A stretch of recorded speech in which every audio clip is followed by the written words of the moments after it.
So now we know today that there was surveillance of Trump world through the FISA court. Extraordinary. Absolutely extraordinary. That's never happened before, to my knowledge, since 1979 when this court was created on any presidential candidate, with the thinnest of pretexts. We now know, thanks to the New York Times, that they use national security letters.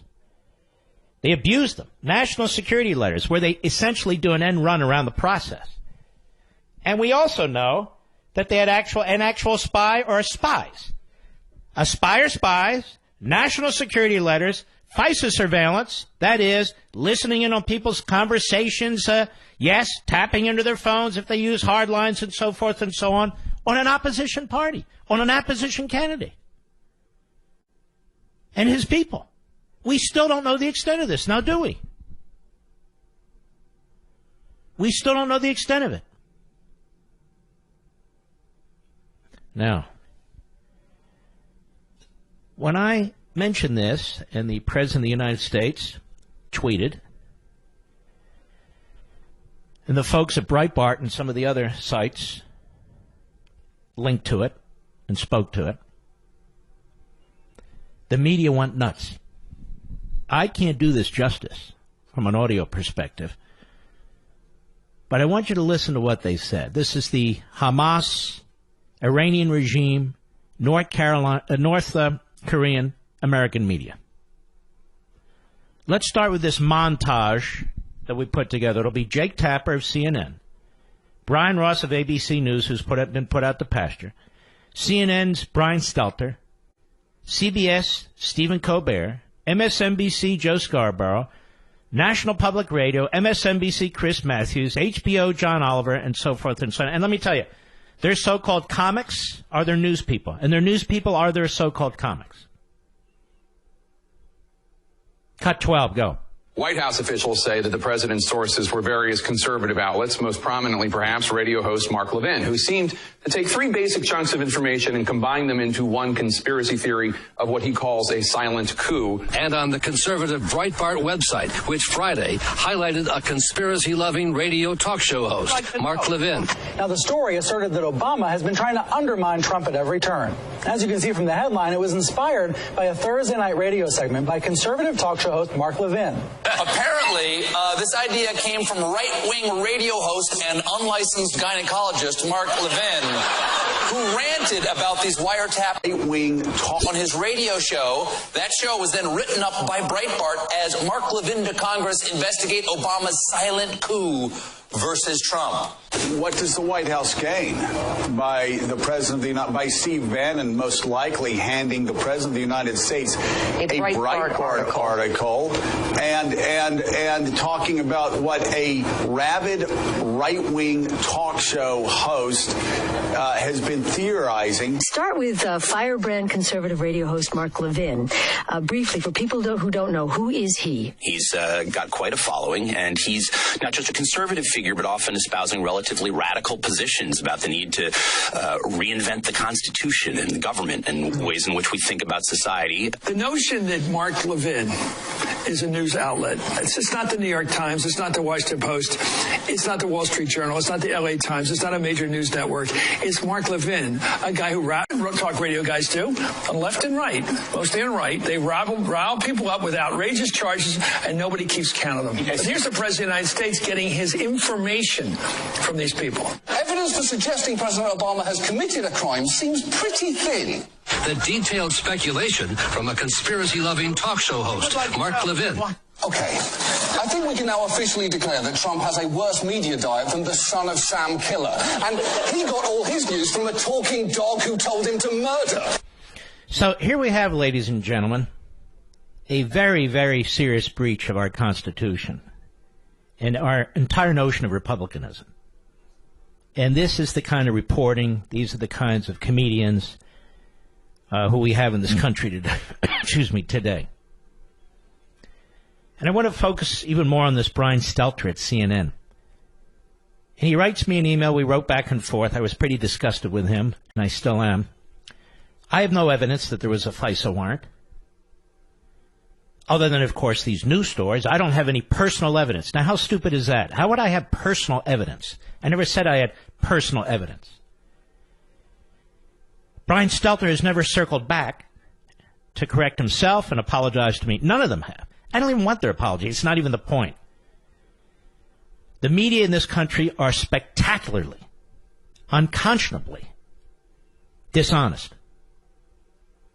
But here's Brian Stelter on March 5th, 2017, a few hours after I had finished on Fox and Friends on that weekend. Cut 13, go. This morning, just in time for the Sunday morning shows, Trump Press Secretary Sean Spicer said, quote, reports concerning potentially politically motivated investigations immediately ahead of the 2016 election are very troubling. By reports, does he mean Trump's own tweets? Because early Saturday morning, Trump went on a reckless tweet storm, making allegations that are reminiscent of his birther conspiracy theory and his bogus claims about a rigged election. He said, quote, how low has President Obama gone to tap my phones during the very sacred election process? This is Nixon/Watergate. Obama's a bad or sick guy. Where did Trump get these ideas? Where is he getting his information? CNN's Jeff Zeleny reports that this Breitbart News story was circulating in the West Wing on Friday and that Trump was infuriated by it.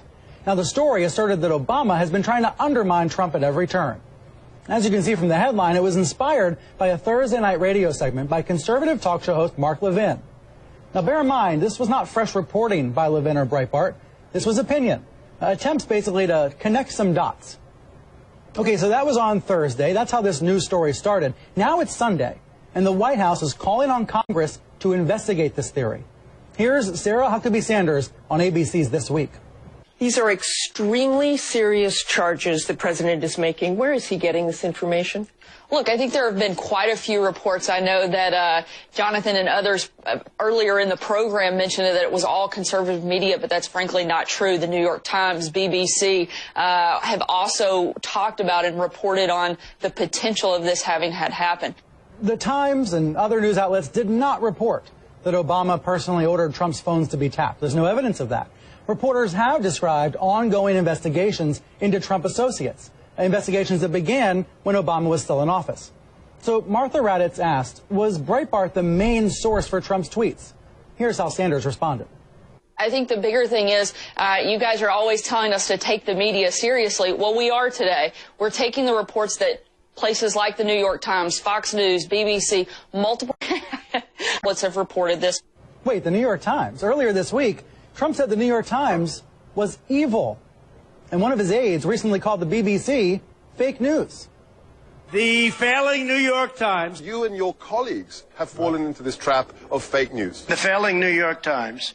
Okay, so keeping that in mind, let's go back to what Sanders was saying on ABC. All we're saying is let's take a closer look. If this happened, Martha, If.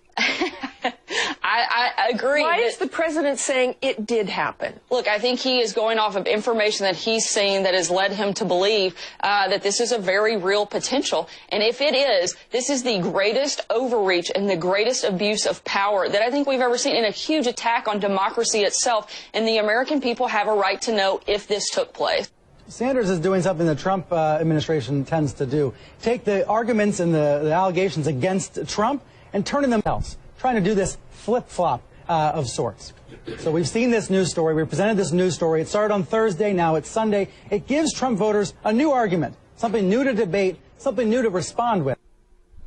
All right, I'm back live. Now, we didn't have all the particulars, obviously, but I wanted to play the whole thing on Stelter 3.5 minutes without interruption, because you're probably seething right now. He showed zero curiosity about any aspects of this story. He didn't want to know about the FICE applications. Ladies and gentlemen, I didn't do original reporting. The reporters, so-called, did original reporting. I didn't have sources in the Obama administration leaking to me. They did. That was the public record. And so you actually have Stelter and Raddatz and the others condemning their own colleagues. But trying to condemn me in particular. I'm not a reporter. No, I'm not a reporter. Thank God. I have respect for myself and my family. But I put together what the New York Times had said. what the BBC had said, what McClatchy had said, what some of their favorite websites had said. This went on for a week. I got no support from any Wall Street Journal columnist. I got no support from any Washington Examiner columnist. I got no support from any National Review columnist. I had a handful of people in talk radio who came to my defense. Some of my friends didn't even speak up. I had people calling me from all over the country saying, wow, do you see you're under attack, you're under attack, you're under attack. By the way, I'm not whining about this. I'm putting this history in perspective. And I remember saying to my wife, I have hit the mother lode. I believe with all my heart there was spying taking place. I'm reading these articles. I can read between the lines. I know how FISA works. Something took place in that FISA court. Or these leaks, multiple leaks wouldn't have occurred, even though they were contradictory. It didn't matter. Something took place in the FISA court in October.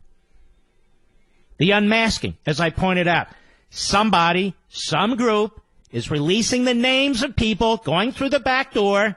I'm quite familiar with how intercepts work, how FISA works. I'm even familiar with whom we have permanent taps on, and I'm not going to get into that as a former chief of staff to an attorney general.